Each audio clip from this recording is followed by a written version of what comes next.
you mentioned, Cookie, I'm actually quite surprised at how decent the pitch looks. I mean, I'm not quite sure how it's coming across on the pictures, but to the naked eye here, yes, we always know that this area of the pitch right in front of us here is always a little bit sticking, a little bit bare. But as for the rest of the 90% of the pitch, it's in pretty good nick, isn't it, for the time of year, and considering the weather we've had.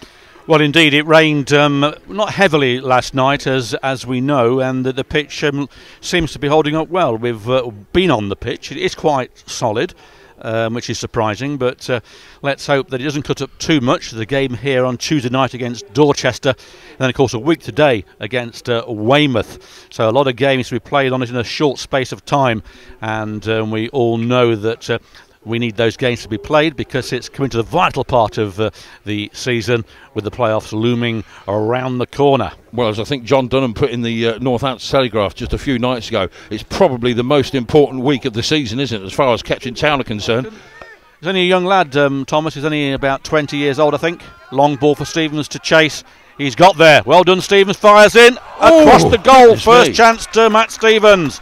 Very unlucky indeed. I'll tell you what. Good pressure this from Kettering Town, Cookie. Yep. Ball into the box. Thomas. Good ball to Thomas. Might try a shot. Oh, it's gone by. And there's Stevens and blocked. Thomas again. And over the bar. That's really Mulligan beaten to it. So is Salcombe. Good turn there by Rains. Squares the ball to Davis.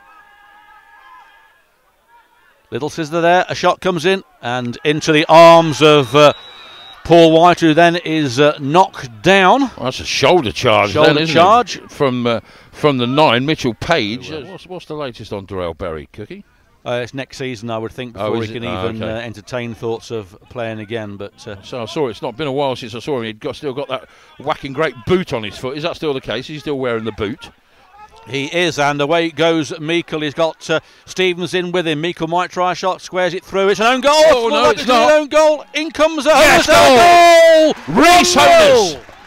Rhys Honors with the finish. Great work from Lyndon Meikle on this near side. Pulled the ball back across. We thought it was an own goal for a minute, but wasn't the case. But they got a second bite of the cherry to Kettering Town. Ball pulled back into the box. There was a lot of players between Rhys Honors and the goal, so he's done well to pick out a spot there. I did think it took a deflection to take it into the roof of the net, but who cares? Kettering are 1-0 up, Cookie. Yep, a very good start for Marcus Law's side, and in the crowd also, I think, we've got Graham Carr today. So, are we really? Past manager Graham Carr, which I can see over there. Not spotted him yet, but yeah, well, apparently he's here. So Honors did well there not to go down, puts the ball through to Thomas. Thomas that's a great ball. Good ball, square ball. Oh! And O'Connor just scoops the ball over when really it looked like it was going to float in, but another good move. And Frome Town should be able to bring this away quite comfortably. Honors in and around, snapping around at the ankles is Rhys Honors of the Frome back four, and they're under pressure again here. Thomas has come forward, and it's won back by Lyndon Meikle. Great ball in from Meikle. Here's Rhys Honors again. Oh, that's a push. That's got to be that's a penalty. Absolutely. Yeah, you could see that Rhys Honors was slightly off balance. However, that's really a silly challenge, I think. Well, Salcombe is about to take this then. Up he steps. And Mr. Dependable puts it in. He's now equalled his tally of 14 league goals in a season. And that's his fifth penalty in succession that he's scored, and gives Kettering a 2-0 lead, and fully deserved. The Kettering Angel, as Marcus Law calls him, has done it again. Yeah, Honors scoring after just 8 minutes for Kettering Town, and just a couple of moments ago on 25 minutes, Brett Salcombe from the penalty spot after Honors was bundled over clumsily in the box. And the referee had no decision to make, really. It was a penalty, but here's Frome now. They've got a chance to get back into this. A reasonable shot on target, but that's ballooned over the top. And to be honest, Frome really haven't given any cause for concern so far. Yeah. It's a long ball forward. Matty Stevens chasing this and manages to muscle his way through. And that's... Oh, and there's a... Well, play on! The Kettering have got the ball. Now pull it back for a free kick. That's good refereeing, Cookie. Very good refereeing indeed. That's good refereeing. And he's going to go into the book for a late tap or late strike or kick on Stevens. Ben Whitney it was. The goalkeeper's complaining that he allowed to play the game to go on. Well, that's his prerogative, isn't it, to let the game go on and then pull it back at a later date, which is what he's done. That's good refereeing in my book. Yep. Well, the goalkeeper ought to be careful there. He'll find himself in the book for dissent. Well, dissent, yeah, absolutely. And the Kettering VAR element behind the goal there, giving their opinion.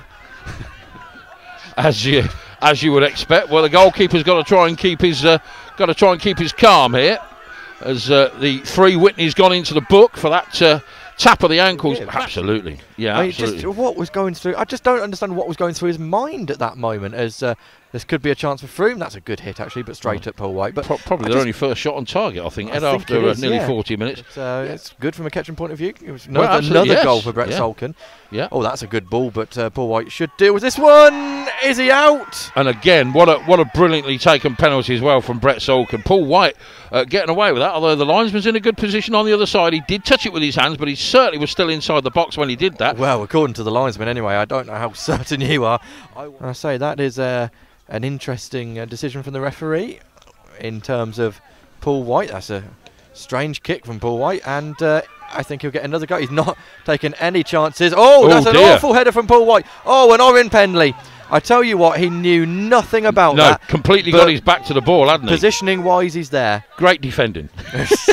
No, but the matter of fact is, even if you go the right way, are you going to save it? And to be honest, if that's where he takes all his penalties, I'd be amazed to see the goalkeeper coming out and remonstrating with the referee, who's considered himself quite fortunate not to have gone in the book there for slamming the ball down and showing his disappointment at the decision. But as we said at the time, it was fine refereeing in my book.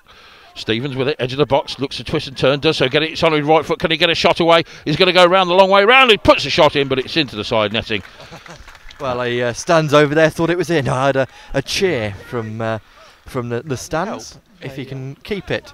Honus, O'Connor. Great ball. Nice, isn't it? Out to Ben Toseland. What's his delivery like? He's, I think, just delayed it a little bit. But no, he's just gone past the defender like he's not there. Dead ball kicks are not been Ball great in. today. Oh, That's in. I think it's Aaron O'Connor may have just took a nick off a defender, but O'Connor won't care. He's going to claim it. Kettering Town are 3-0 up. And as we were saying a few minutes ago, Ed, I think that's game over. Oh, it's, even this early in the second half. It's very early, but it could very well be game, set and match. And well, there is a little discussion between Stevens and O'Connor as to who got it, but O'Connor's the man claiming it. And how good was that from Ben Toseland? I mean, Kettering are not a team that ship a lot of goals. They're really not. Oh, we're hearing that Redditch are in fact still 0-0 with Kings Lynn at the moment, so we'll keep you across that one as much as we can. Hereford presumably still beating Gosport. I mean, it's not a difficult game, is it, for Hereford? Is Meikle looking to get into the box? He's inside that box. Really good play. Can he pick a ball out for Aaron O'Connor? Just cut out of the last area. His needs to concentrate on what they're doing. And they're concentrating on trying to make it 4 here with Toseland. Edge of the box, left-footed in. Is Stevens, got it on his... Oh, he tempted to tread on the ball rather than dig it out. He's still got it, though. Lays it back here. A chance. O'Connor, my goodness, that's another one for the cabbage patch, I think, behind the tin hat end. But I said at the time, I didn't think Kettering were any worse than Hereford whatsoever during that game. I just think they were mightily unlucky on the night. People will say you make your own luck in football, but Kettering certainly weren't any worse than Hereford. I didn't see the Kings Lynn game, so I can't comment. As Rennie Howe has a shot on target, that's fairly comfortable for Phillips. Yeah, but I mean, it's just do it at the end of the season. Don't do it when both teams are looking for something. As Meikle, oh dear, did everything so right there, did Lyndon Meikle, but just the final ball when Rennie Howe was looking to spring the offside trap just didn't work for him. And now Kettering have got some defending to do as Frome come forward. That's pulled back to the edge of the box. Is he going to have a strike? It's Richins who's in front of him. It's going to come further back, so Kettering can maybe just step up just a yard or two from the line. It's into the 9. It's back. Here's a chance here. Oh, it's hit the post. Goodness me, that's Frome's best effort. It wasn't on target. It hit the frame of the goal. And yes, the rain has held off. It did look as if we were going to get a bit of rain earlier, and it would have hung around because there's not really much of a breeze. Just as I say that, it just blows a little. Oh, that's a header back. The keeper's missed it. Oh, he's just claimed it at the last. I thought that was been headed past him, but, well, good goalkeeping in the end. And it's all been very comfortable for Kettering Town. Just watching some of the players getting themselves wrapped up now, ready to make the way across the pitch again. Another great shift from all the players here. Brett, of course, that wonderful penalty kick after just 25 minutes, and Reece Honus really causing Frome some major problems in that first half an hour, 40 minutes of the game. And Tin Hat find the voice now as they're just cheering the lads home with around 40 seconds left to play. Kettering in possession of the ball as they have been for most of the afternoon.